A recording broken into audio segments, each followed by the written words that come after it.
joined by Mike Jones, as I said, fantastic former basketball writer, covered the Wizards back in the day, but fantastic football writer now for USA Today, writer and columnist. And I got to ask Mike, all right, what is Sammy Watkins talking about? He pretty much said, Patrick Mahomes, he's all right, but Aaron Rodgers is on a whole different level. Is that true? Do you think Aaron Rodgers is on a different level than Patrick Mahomes? Look, say he'd been with the Packers and then he went to the Chiefs, he would have been like, man, Aaron Rodgers was good, but I've never seen anybody like, Patrick Mahomes. He's just saying this right now because this is what he has to say. This is where he is. Now, I'm sure there are things that Aaron Rodgers does that maybe he didn't see from Patrick Mahomes, just because Aaron Rodgers is one of the best of all time. But, I mean, come on. You had a very successful stint there with Patrick Mahomes, and you're going from one expensive sports car to another one. I don't think anybody would be complaining about catching passes from either one of those. But again, if you reversed it, he would be saying something about Patrick Mahomes being more amazing than Aaron Rodgers. Just like Tyreek Hill all of a sudden is talking about how great Tua is compared to Patrick Mahomes. I mean, come on, guys.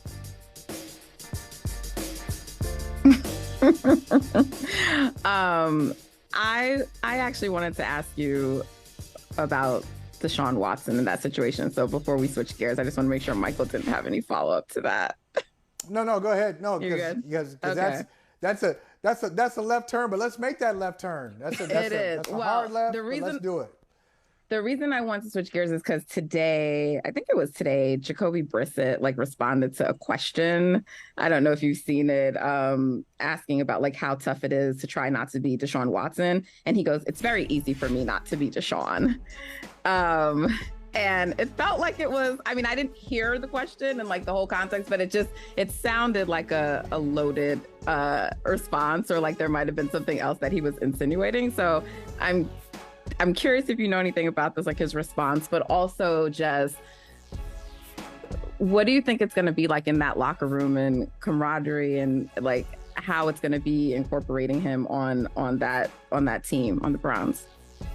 Well, I think, look, all these guys, even if it's Jacoby Brissett, all these guys have a very healthy confidence about themselves. And he probably took that as a little bit of slap in the face, because he's like, yo, I'm Jacoby Brissett. I've won some football games. I've got talent. I don't have to be Deshaun Watson. I can be myself, and I can put teams in position to win games. And so I think that's where he was coming from, that right there. From what I gather, there's no friction between the two of those guys there. And look, Jacoby has been in that locker room for a while there. They knew that there was going to be a point in time where Deshaun Watson was not on the field. And that's why they went out and got somebody with a similar skill set to Deshaun Watson. Now, I'm not saying that he's anywhere close to the level of him, but he can move well. He can extend plays, got a good arm. Again, not saying he's Deshaun Watson, but they knew that they had to get somebody with a similar skill set. And Jacoby is very confident in himself, and that the coaches are going to put him in position to succeed. So I don't think the Browns, that they're not panicking about this. They feel good about Jacoby Brissett. They feel good about Josh Dobbs. And that's why, word came out of there that they're not trying to trade for Jimmy Garoppolo, because they like what they have in those guys. And Jacoby Brissett knows that they have confidence in him as well. Well, I know you won't be surprised to hear this. I think the Browns are wrong again. Jacoby Brissett is not going to – for them to go where they want to go, and having Josh Dobbs and Jacoby Brissett as the options for 11 games, that's not going to turn out well. That's my prediction. But I do want to ask you this, because Mike Jones, I don't think we've ever had a real big disagreement. I think we may have one now. Because it's going back and reading your story on your stories on Deshaun, and you wrote that a settlement might be best for everybody involved, might be best for the league and best for Deshaun Watson, and that's exactly what happened. So very astute on your part that you called it, and it pretty much played out the way that you wrote. But my disagreement is, when you start, not you, but when the NFL acts with optics in mind, you're already playing a losing hand. I just feel like, why did they didn't have to make a settle. They didn't have to settle with Watson. He had no leverage. And optics is one thing, But how about just having a moral compass? Morally, they should have suspended Deshaun Watson for a year. If everything they said about him was true, if they felt that way, that there's a pattern of behavior, predatory behavior, it's egregious, it's unacceptable, all this stuff, if all those things are true, to hell with the optics, I think they should have suspended him for a year.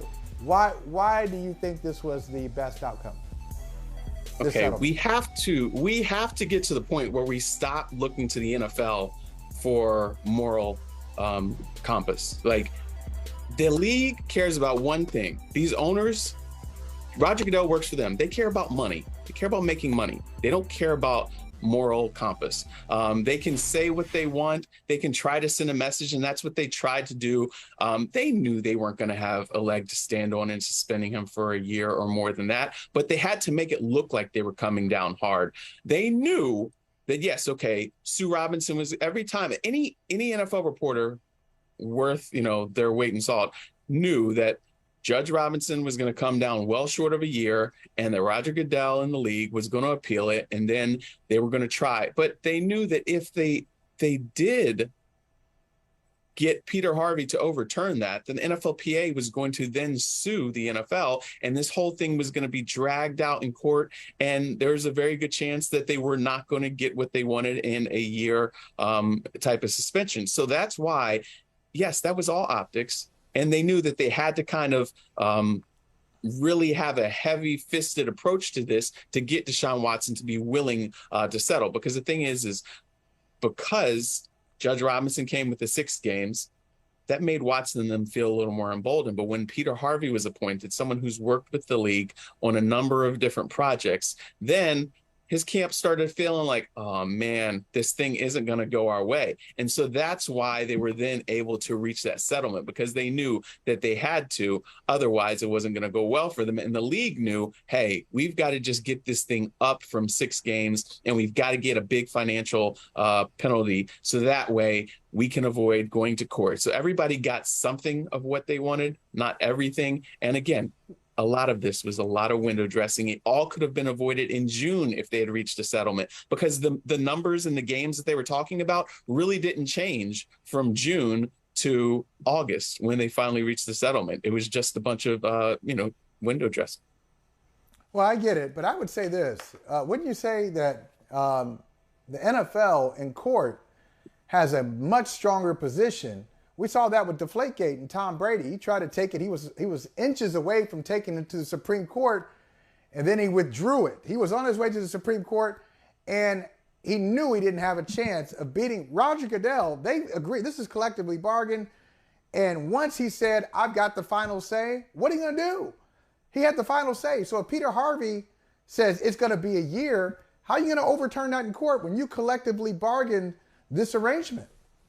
Because there was no standard for anything like this. And then when the NFL says in their collective bargaining agreement that owners should be held to a higher standard than the players, and then the NFLPA would point to Robert Kraft looking for his happy ending down at the massage parlor. They would point to Daniel Snyder ruling over a toxic environment with all kinds of sexual harassment and hidden cameras and cheerleading rooms and everything like that. And they would have pointed to Jerry Jones paying off people and all kinds of allegations. So they would have been like, hey, you didn't do anything about these guys, and now you want to make an example of this black quarterback right here, and you went easy on Ben Roethlisberger. And so the league didn't want any parts of that in a courtroom, and that's why they went ahead with the settlement.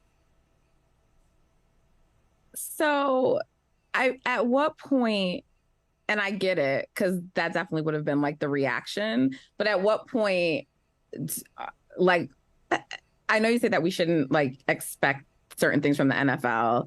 And I get that, because they're big, they're the big company, organization, whatever in this. But they're the mafia, basically. Yeah. But at some, like, I don't think that like people should stop trying. You know what I mean? Like at some point you do have to like come down and take a stand. So yeah, I guess they came down a little harder on Deshaun than they have like in the past with like some other people. But is it best then for them to then come down really hard when it's a a non-Black offender? Like, they have to start at some point. Is this the process to starting it? Or like, we can't just be worried about the fact that, like, well, they didn't do it for the other guys. Like, what Deshaun is accused of doing is pretty egregious. Right. Yes, it is. But the NFL also did a really bad job with their investigation. They were able to punch holes in their investigation. Judge Robinson threw out one of the cases they used because they didn't even talk to the women. They used newspaper articles as their evidence instead of going and doing all the homework. And so if the NFL was really serious about getting this thing right, they needed to really approach this thing meticulously and not leave any holes for the arguments against them. But yes, no, the league should try. They have to be consistent, though. And, maybe this will be a lesson to them. Well, hopefully nothing like this happens again, but maybe it's a lesson to them that when they approach something like this, they have got to really go at this with a fine-tooth comb and not just, kind of make it look like it. And even Judge Robinson said she felt like in calling for an indefinite suspension of a year or more that the league was operating in reaction to public outcry. So if she's calling that poking those holes, and then the NFLPA had all this ammunition that could go at them, the league has got to do better. Yes, players, owners, coaches, everybody should be held to a high standard. But as we know, that standard just doesn't apply. And I don't know what'll change that in the league because, again, the owners continue to skate regardless of what's written in the CBA. Yeah. Mike Jones, good stuff, man. And next time you come back, we're going to have a basketball discussion. Since you did cover the Wizards. And since you were agreeing off the air with Natalie, let him know. He knows what she's talking about when it comes to Steph. Seriously. Yep. Thank you. I agree. Okay. All right. We'll talk later. All right. Appreciate you, man.